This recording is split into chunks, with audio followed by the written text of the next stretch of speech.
What if Dr. Martin Luther King Jr. had survived? It's a question that shakes the very foundation of American history. The Boondocks tackled this concept in Return of the King, an episode so bold, so unflinchingly honest, that it remains one of the most important and controversial pieces of television ever aired. But why was it so controversial? And what does it say about how America remembers its heroes? To truly understand, we need to dive deep, not just into the episode itself, but into the man it portrays, the history it critiques, and the uncomfortable truths it forces us to face. What if Dr. Martin Luther King Jr. had survived? It's a question that shakes the very foundation of American history. The Boondocks tackled this concept in Return of the King, an episode so bold, so unflinchingly honest, that it remains one of the most important and controversial pieces of television ever aired. But why was it so controversial? And what does it say about how America remembers its heroes?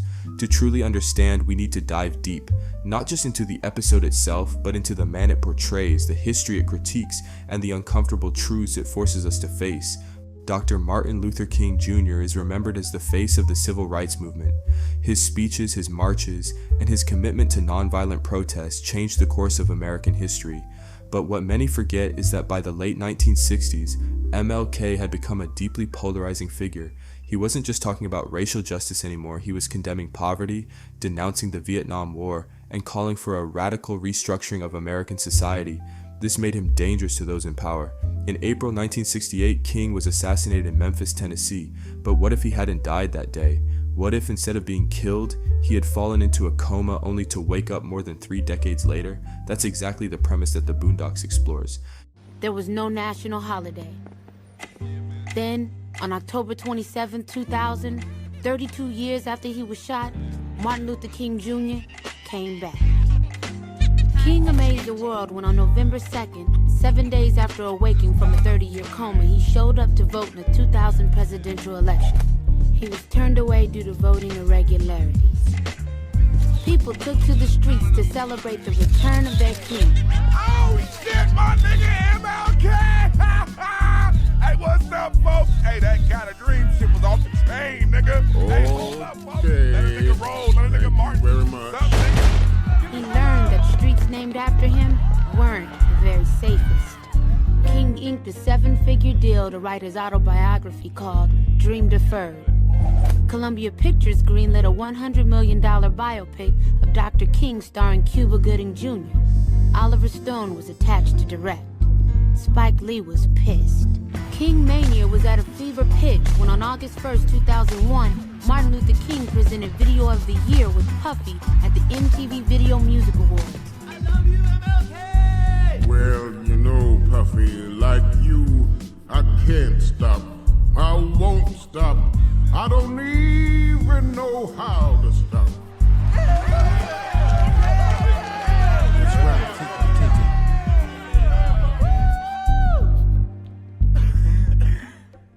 And now the nominees for Video of the Year. King was released the week of September 21st, 2001. 1 week after 9/11. Then, on October 15th, during an appearance on Politically Incorrect, King shot the country. Great. Dr. King, okay, you're an advocate of nonviolence, but guess what? How do you think the United States should respond to the terror attacks of 9/11?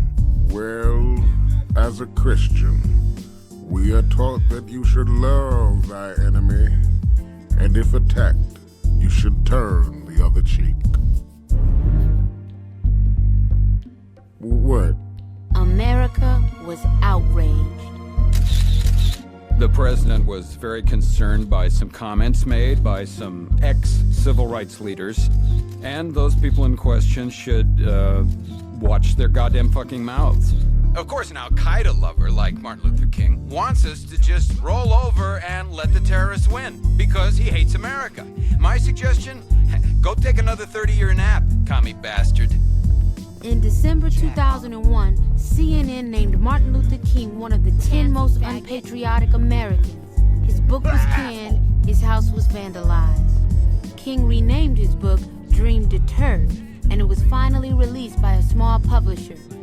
It was called Unimpressive by the Woodcrest Post-Gazette. Oh. Okay, now. And who am I making this out to? Huey Freeman.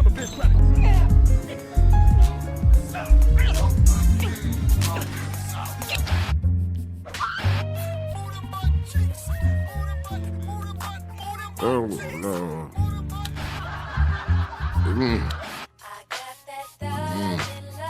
What happened, Huey? What happened to our people? I think everyone was waiting for Martin Luther King to come back. The Martin Luther King they're waiting for, Huey, is gone forever.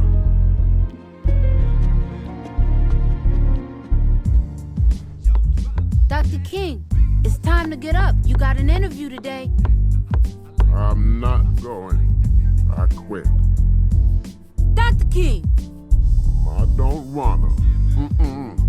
Dr. Martin Luther King Jr., you get out of that room and continue to fight for freedom and justice this instant. Come on. Think about it, Dr. King. You missed out on 4 decades of media evolution. Oh, God! Sorry, Mr. White Man. What the people need is the truth. And not the pretty truth. The horrible, awful, terrible truth that hurts people's feelings. The truth that makes people get angry and get up and do something. Huey, I just don't think I belong in this new world. I don't know if I need the 20 gig iPod or the 40 gig. I tried to download some Mahalia Jackson, but I lost my iTunes password. I really should have approvals over this kind of thing. A political party. Not just any political party. A black revolutionary political party. But why me? You should ask Oprah to do it. She's more popular, and if you ask me, a darn pretty lady. Oh, snap. No, they didn't. A boneless rib sandwich. What will they think of next?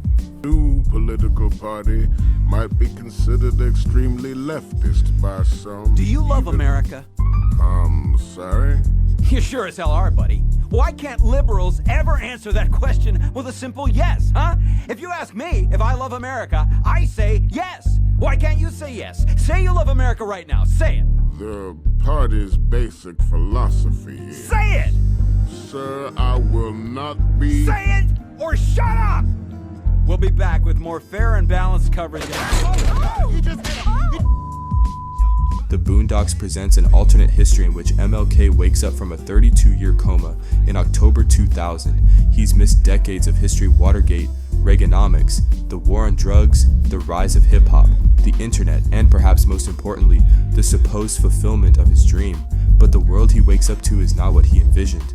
Instead of racial unity and progress, he sees a society obsessed with war, entertainment, and self-indulgence.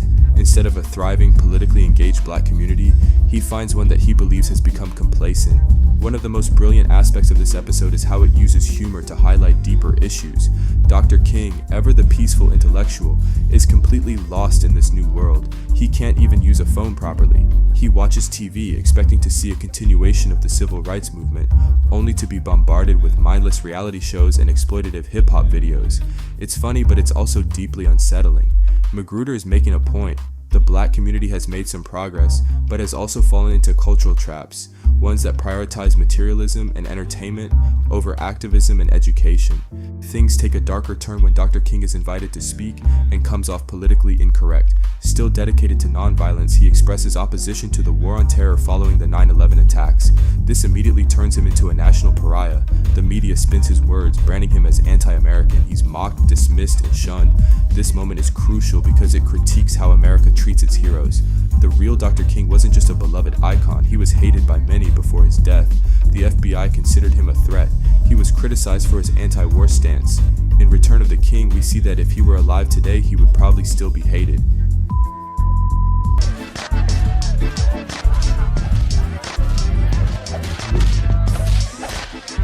Excuse me, brothers and sisters, please. If someone could just turn on saw they were in great need. So he did what all great leaders do. He told them the truth. Will you ignorant niggas please shut the hell up?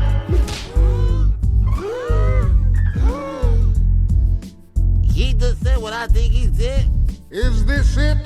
This is what I got all those ass whoopings for? I had a dream once. It was a dream that little black boys and little black girls would drink from the river of prosperity, freed from the thirst of oppression.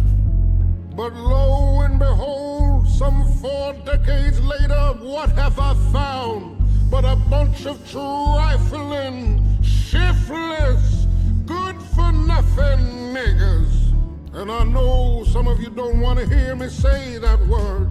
It's the ugliest word in the English language, but that's what I see now, niggas. And you don't want to be a nigga, cause niggas are living contradictions. Niggas are full of unfulfilled ambitions.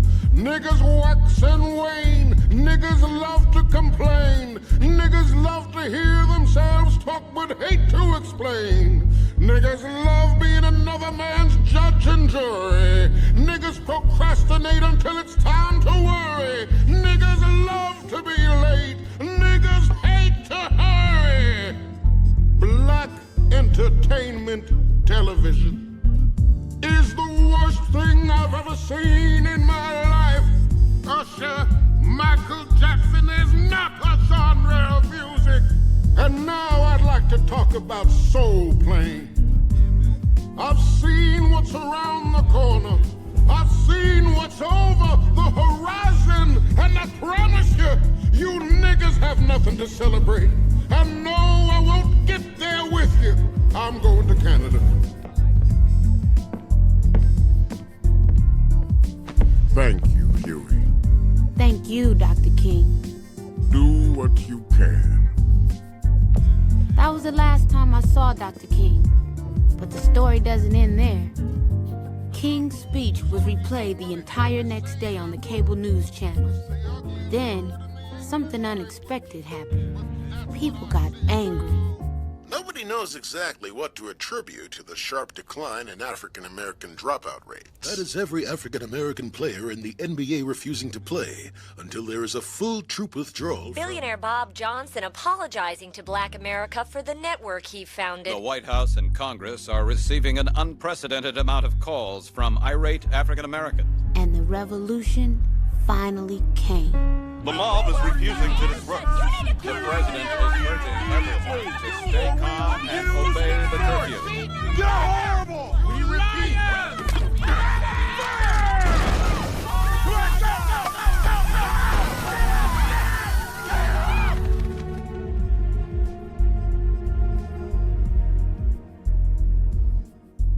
It's fun to dream. But here's the true tragedy of Return of the King. America doesn't let its revolutionaries live long enough to see victory. Just as the movement reignites, the government labels King a threat. His voice is silenced once again, not through assassination, but through public disgrace. The message is clear. Even in an alternate timeline, America isn't ready for MLK. Nearly 2 decades after its release, Return of the King remains frighteningly relevant. It challenges us to ask, have we truly lived up to Martin Luther King's vision? Or have we watered it down into something safe and marketable? If he were here today, would he be proud? Or would he be just as frustrated? Aaron McGruder didn't make this episode to entertain, he made it to provoke, to force us to confront our reality. And that's why even today, it remains one of the most important episodes in television history. If you enjoyed this video, don't forget to like, share, and subscribe for more videos. And I'll catch you on the next one. Peace.